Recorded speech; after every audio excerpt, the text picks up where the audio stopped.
Aún en un Washington dividido, Joe Biden podría ejercer poder económico.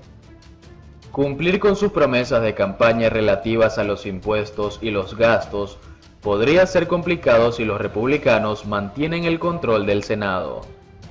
El presidente electo Joe Biden asumirá el cargo en enero con una economía débil y agobiada por el resurgimiento del coronavirus. Millones de estadounidenses que continúan desempleados y empresas en problemas que cierran a medida que el invierno se acerca. Enfrentar ese desafío económico y cumplir con sus promesas de campaña relativas a los impuestos y los gastos podría ser complicado si los republicanos mantienen el control del Senado. Sin embargo, como el presidente Donald Trump ha demostrado una y otra vez, Biden tiene el poder de tirar de algunas palancas de manera unilateral, sin la aprobación del Congreso, y podría influir en la maquinaria de formulación de políticas económicas del gobierno federal a través de una serie de acciones ejecutivas, regulaciones y cambios de personal. Se puede hacer mucho sin el Congreso, afirmó Felicia Wong, asesora del Consejo de Transición de Biden, pero quien habló en calidad de directora del Instituto Roosevelt, un centro progresista de investigación. Desde encontrar maneras de estimular la economía hasta cambiar las reglas comerciales o modificar los impuestos corporativos, he aquí algunas de las maneras en que la presidencia de Biden podría influir unilateralmente en la política económica. Estímulo. En el periodo previo a las elecciones, Trump vio hasta dónde llegaba la capacidad de la Casa Blanca para poner en marcha la economía sin el Congreso. Reasignó algunos fondos federales a fin de extender temporalmente el seguro de desempleo ampliado y permitió que las empresas aplazaran el cobro de los impuestos sobre la nómina de los trabajadores, pero no pudo hacer mucho más. Economistas y asesores políticos dicen que Biden tiene la posibilidad de buscar otras estrategias creativas si un Senado republicano bloquea el tipo de paquete de gasto significativo que los demócratas han estado impulsando. Eso incluye el alivio de la deuda estudiantil, que según Wong funcionaría como una especie de estímulo al eliminar la carga de esos pagos. Biden podría ordenarle al secretario de Educación que condone los préstamos estudiantiles hasta una cierta cantidad. Wong condonaría de $50,000 a $75,000 a los hogares de ingresos bajos y moderados. Esa medida, dijo, beneficiaría bastante a los trabajadores de minorías raciales y étnicas. El gobierno también podría usar la autoridad ejecutiva para aumentar el salario mínimo de los contratistas federales a $15 la hora, dijo, lo cual significaría un aumento de sueldo para miles de trabajadores. Biden podría ejercer cierta supervisión adicional sobre el paquete de estímulo de $2,2 billones que se aprobó en marzo. Por ejemplo, a las pequeñas empresas que solicitaron préstamos del programa de protección de cheques de pago, se les exigió que mantuvieran a los trabajadores en sus nóminas, y podría solicitarle a su Departamento del Tesoro que analizara a detalle los préstamos para asegurarse de que el dinero realmente se destinó al pago de salarios y gastos generales. Biden también podría seguir el ejemplo de Trump y tratar de reasignar los fondos sin gastar de esa legislación de estímulo, incluidos los cientos de miles de millones de dólares que se destinaron al programa de protección de cheques de pago, pero que nunca se asignaron antes de que un plazo impuesto por el Congreso pusiera fin al programa. También podría apoyarse en el Tesoro para hacer que las facilidades de préstamo establecidas por la Reserva Federal sean más generosas y atractivas para los usuarios, si es que no han expirado para cuando Biden entre en funciones. Impuestos. Biden propuso en su campaña aumento de impuestos por billones de dólares a los que más ganan y a las empresas. Gran parte de esa agenda requeriría la cooperación del Congreso, pero en unas pocas áreas el gobierno de Biden podría actuar por su cuenta para aumentar los impuestos, principalmente mediante el cambio de las regulaciones que rigen la aplicación de la ley fiscal que Trump promulgó en 2017 y que se convirtió en su seña de identidad. Varias de esas regulaciones son aplicables a los ingresos obtenidos en el extranjero por las empresas multinacionales que operan en Estados Unidos.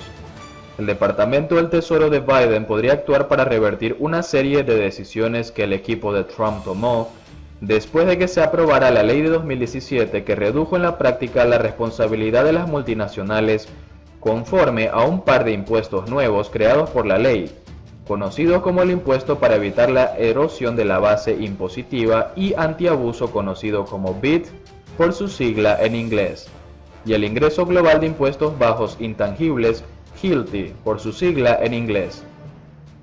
Biden hizo campaña con la promesa de aumentar las obligaciones fiscales estadounidenses sobre los ingresos globales de las multinacionales, lo que podría intentar hacer a través de las regulaciones al cambiar la manera en que se calcula la obligación. Su Departamento del Tesoro también podría intentar reducir la llamada exención para los impuestos elevados, que permitía a algunas empresas reducir sus impuestos en Estados Unidos. El Departamento del Tesoro de Biden también podría cambiar la reglamentación relativa a las zonas de oportunidad, otra creación de la ley de 2017 que tiene por objeto atraer la inversión en zonas de alta pobreza al otorgar exenciones fiscales. Esos cambios quizá dificulten que los inversionistas tengan derecho a los beneficios fiscales de las zonas, y el Departamento del Tesoro podría imponer requisitos más estrictos de presentación de informes sobre los proyectos que califiquen para las exenciones. Comercio. Como Trump ha demostrado, el Poder Ejecutivo tiene mucha libertad en lo que se refiere a la política comercial. Biden se enfrentará a varias decisiones comerciales a corto plazo, como la de continuar o no con la prohibición de Trump a TikTok y WeChat, las populares aplicaciones de redes sociales, así como el mantener o no los aranceles de Estados Unidos a los productos chinos y los metales extranjeros. Biden no necesitaría la aprobación del Congreso para lidiar con estos y otros asuntos comerciales pendientes, entre ellos cómo resolver una disputa con la Unión Europea sobre los subsidios otorgados a Boeing y Airbus, cómo resolver las negociaciones mundiales sobre los impuestos a los servicios digitales y si seguir adelante o no con los planes de Trump de imponer nuevos aranceles a Vietnam. Se necesitaría la aprobación del Congreso en caso de que Biden quisiera aprobar algún acuerdo de libre comercio. Sin embargo, sus asesores han dicho que es poco probable que busquen nuevos acuerdos a corto plazo, pues optarán por concentrarse en las prioridades nacionales. Algunas de las otras prioridades de Biden en materia de comercio trascienden las líneas partidistas y podrían ganar apoyo entre los republicanos del Congreso, como el fortalecimiento de las reglas para comprar productos hechos en Estados Unidos a fin de destinar más dólares federales a los productos estadounidenses o la inversión en tecnologías nacionales como los semiconductores a fin de garantizar que China no obtenga una ventaja competitiva. Regulación financiera. Algunos de los mayores cambios de la era Trump en la regulación bancaria se hicieron a través de los organismos reguladores y no a través del Congreso. Entre algunos ejemplos se encuentra el debilitamiento de la regla Volcker, que impide a los bancos apostar por el beneficio propio, y la revisión de la Ley de Reinversión Comunitaria, CRA por su sigla en inglés, que obliga a los bancos a invertir en las comunidades pobres. Un nuevo equipo de funcionarios reguladores tendrá libertad de acción para ya sea dar marcha atrás a esos ajustes o imponer otros nuevos, lo que probablemente se traducirá en una mayor vigilancia. Al igual que la paulatina desregulación durante el gobierno de Trump, es probable que cualquier cambio derivado de la Reserva Federal y sus agencias reguladoras filiales sea pequeño y constante. Los demócratas tendrán que trabajar arduamente en el frente legislativo, comentó Ian Katz, director y analista de política financiera de Capital Alpha Partners. Las acciones recaerán principalmente en los reguladores. No obstante, los cambios quizá no lleguen tan rápido, incluso si Biden convoca a más funcionarios a favor de la regulación a las diversas agencias. Randall Quarles, quien fue designado por Trump y permanecerá en su cargo hasta 2021, ocupa la vicepresidencia de la Reserva Federal en materia de supervisión. Protección al consumidor. El gobierno de Biden podría ejercer una enorme influencia sobre las protecciones al consumidor.